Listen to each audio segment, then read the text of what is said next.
Kot starš v tem šolskem letu na novo vpisanih učencev lahko preko varnostne kode verificirate svoje osebne podatke in izberete način elektronske komunikacije s šolo. Podoben postopek velja tudi za starše, ki ste podatke v preteklih letih že verificirali in jih tokrat samo potrjujete. Za aktivacijo potrebujete 12-mestno varnostno kodo. S strani šole vam je ta lahko poslana preko SMS sporočila ali elektronske pošte. Če postopek vnosa kode preverimo preko elektronske pošte in uporabe osebnega računalnika, lahko prejeto varnostno kodo v sistem vnesete preko opcije Začni proces potrditve podatkov. Po kliku na povezavo preidemo na čarovnik za verifikacijo in možnost izbire nadstandardnih storitev. Polje vnesite varnostno kodo, če ta že ni vpisana. Nato s klikom na gumb Potrdi in nadaljuj potrdite, da ste pooblaščen starš ali skrbnik otroka. Na naslednjem koraku zaradi zagotavljanja varnostnih podatkov vnesite datum rojstva vašega otroka.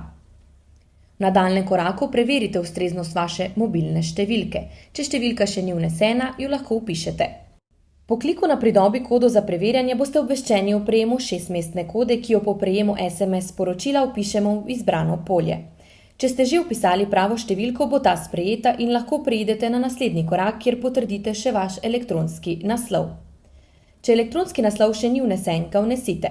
Če elektronskega naslova ne uporabljate, kliknete gumb Preskoči. Ko ste vnesli pravilen kontaktni podatek, kliknete na gumb Pridobi kodo. Na vaš elektronski naslov bo poslana 6-mestna varnostna koda, do katere pridete tako, da odprete novo okno brskalnika ter odprete vaš elektronski predal, ki ga uporabljate. Pomembno je, da ne zaprete obstoječega okna, ker bi s tem prekinili postopek preverjanja podatkov. Nahajamo se v ločenem oknu, kjer prejeto 6-mestno kodo prepišemo oziroma kopiramo v prvotno okno za vpis kode. Če ste vpisali pravilno kodo, bo elektronski naslov uspešno potrjen. Po kliku na gumb Potrdi in nadaljuj se vam prikaže možnost izbire elektronskega sodelovanja s šolo. Izbirate lahko med možnostima Želim elektronsko sodelovanje ali Ne želim elektronskega sodelovanja. V primeru, da izberete možnost Ne želim, se postopek potrditve v tem primeru zaključi, vi pa se strinjate, da kot starš preko portala Moj asistent za starše ne boste imeli možnosti sodelovanja s šolo. Po izbiri Želim elektronsko sodelovanje s šolo boste preusmerjeni na naslednji korak za nastavitev elektronskega sodelovanja s šolo.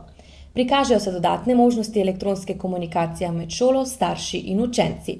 Pred izbiro storitve se seznanite tudi s splošnimi pogoji in politiko zasebnosti za posredovanje podatkov pri storitvi Moj asistent, ki so objavljeni na povezavi, in po potrditvi izberete svojo storitev. V naslednjem koraku preidemo na način plačila in storitev dokončno aktiviramo. V nadaljevanju tako že lahko preidemo na portal Moj asistent za starše za komunikacijo s šolo.